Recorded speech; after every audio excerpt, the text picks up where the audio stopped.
வணக்கம். இன்றைக்கி நம்ம என்ன செய்ய போகிறோன்னா, ரசம் வச்சு ஒரு சிம்பிளாக எண்ணெய் கத்திரிக்காய் தொக்கு வைக்க போகிறோம். ரசம் கூட இதுக்கு தேவையில்லை, இருந்தாலும் ஒரு மேட்ச்காண்டி இருக்கட்டும், கொஞ்சம் ரசம் வச்சுக்கலாம்.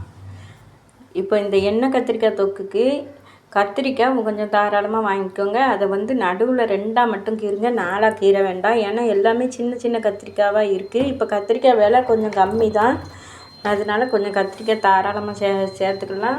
அதுக்கு கொஞ்சம் சின்ன வெங்காயம், வெள்ளைப்பூடு. இந்த சின்ன வெங்காயம் எதுக்கு சேர்க்குறோன்னா, அதோட காரத்தன்மை கொஞ்சம் அதிகமாக இருக்கும். பெரிய வெங்காயம் இனிப்பாக இருக்கும், அதனால் சின்ன வெங்காயம் சேர்க்கும். சின்ன வெங்காயம் அதிகமான விலை அப்படின்னு நினைக்கிறவங்க பெரிய வெங்காயம் கூட சேர்த்துக்கலாம். அது கூட நம்ம இந்த வெள்ளைப்பூடு ஆட் பண்ணுறதுனால கொஞ்சம் மேட்சாக தான் இருக்கும். அதுக்கப்புறம் கொஞ்சம் காயத்தூள் சேர்த்துக்கிடுவோம். அதுக்கு தேவையான பொருட்கள் இந்த நிலக்கடலை, எள், கொஞ்சம் போல் மல்லி, இது 3ஐயும் வறுத்து பொடி பண்ணி வச்சுக்கிட்டு இப்போ சமைக்க தொடங்கலாம். எண்ணெய் கத்திரிக்காய்க்கு இது செய்கிறதுக்கு இதே மாதிரி ஒரு கடாய் எடுத்துக்கலாம். கடாய் எடுத்துக்கிட்டு கொஞ்சம் சீரகம், லைட்டாக கொஞ்சம் போல் உளுந்தம்பருப்பு, அதுக்கப்புறம் கொஞ்சம் மல்லி, கொஞ்சம் எள், இவ்வளவும் எடுத்து வச்சுருக்கோம். இதெல்லாம் ஒவ்வொன்றா இந்த மல்லியை முதல்ல வறுத்துக்கிடுவோம், அதுக்கப்புறம் இந்த உளுந்து சீரகத்தை வறுத்துக்கிடுவோம். ரொம்ப பொடிஞ்சிருங்கிறதுக்காண்டி எள்ளை கடைசியாக சேர்த்து வறுத்துக்கிடணும். இந்த ஸ்பைசஸ் எல்லாம் இறைவன் நம்மளுக்கு கொடுத்த வரோம், அதை கண்டுபிடிச்சி பயன்படுத்தினது மனுஷனோட அறிவு. இப்போ நம்ம செய்ய ஆரம்பிப்போம்.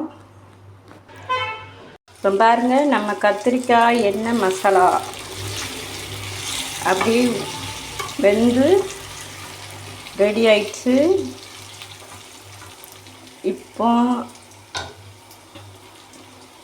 உரப்புக்கு ஏற்றாக்கில் நீங்கள் வத்தல் தூள் சேர்த்துக்கோங்க.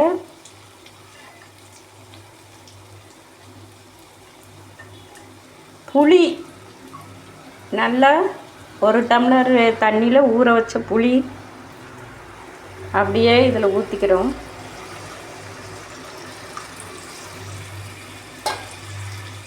ஊற்றியாச்சு. இது லைட்டாக கத்திரிக்காய் உடையாமல் கிளறி விடுவோம்.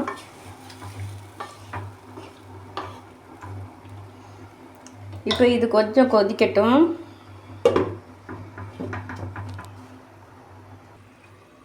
இப்போ எண்ணெய் கத்திரிக்காய் பார்த்திங்கனாலே அவ்வளோ சூப்பராக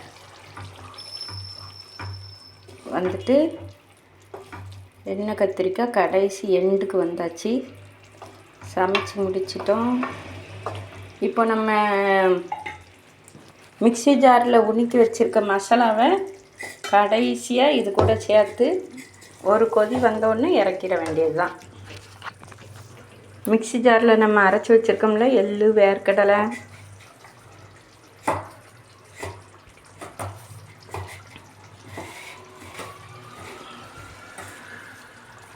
இதை அப்படியே நம்ம இது கூட சேர்த்து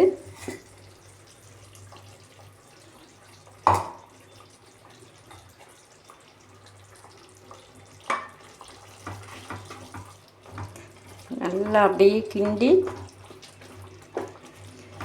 1 நிமிஷம் 2 நிமிஷம் அப்படி லைட்டாக கொதிக்கட்டும். எள், வேர்க்கடலை போட்ட பிறகு ரொம்ப நம்ம கொதிக்க வைக்கக்கூடாது. ஏன்னா இந்த வேர்க்கடலையோட எண்ணெய் இறங்கி ஒரு மாதிரி வேர்க்கடலை எண்ணெய் வாசம், அந்த ஸ்மெல் வந்துடும். அதனால் நீங்கள் ரொம்ப கொதிக்க வைக்காதீங்க. எள், வேர்க்கடலையும் அதான் கடைசி நேரத்தில் போடுறோம். 2 கொதி கொதிச்சாச்சு. இப்போ நம்ம இது கூட ஒரு 2 கருவேப்பிலையை அப்படி தூவி சேர்த்துக்கிறோம்.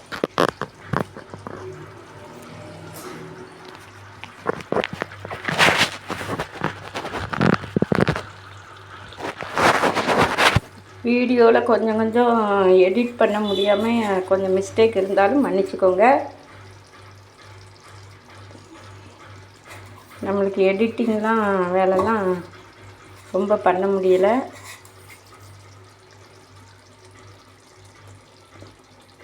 தூவியாச்சு. சுவையான எண்ணெய் கத்திரிக்காய் ரெடி. இதை சாப்பாட்டில் ஊற்றி சாப்பிடலாம். தோசைக்கும் வச்சுக்கலாம். பாருங்கள், பார்த்தாலே சாப்பிடணும் போல் நாக்கில் எச்சி ஊறும். ஏன்னா நம்ம இந்த கடைசியாக போட்ட அந்த எள்ளு இந்த வாசம்லாம் அப்படி தூக்கலாக இருக்கும். லேசாக கொதிச்சுட்டு நம்ம இறக்கிடலாம். அவ்வளோதான், நம்ம எண்ணெய் கத்திரிக்காய் ரெடி. உங்கள் வாழ்வு மலரட்டும். உண்டி கொடுத்தோர் உயிர் கொடுத்தோரே. உங்களுக்கு வீடியோ பிடிச்சிருக்குன்னு நினைக்கிறேன். லைக், ஷேர், சப்ஸ்கிரைப் பண்ணுங்கள். தேங்க்யூ.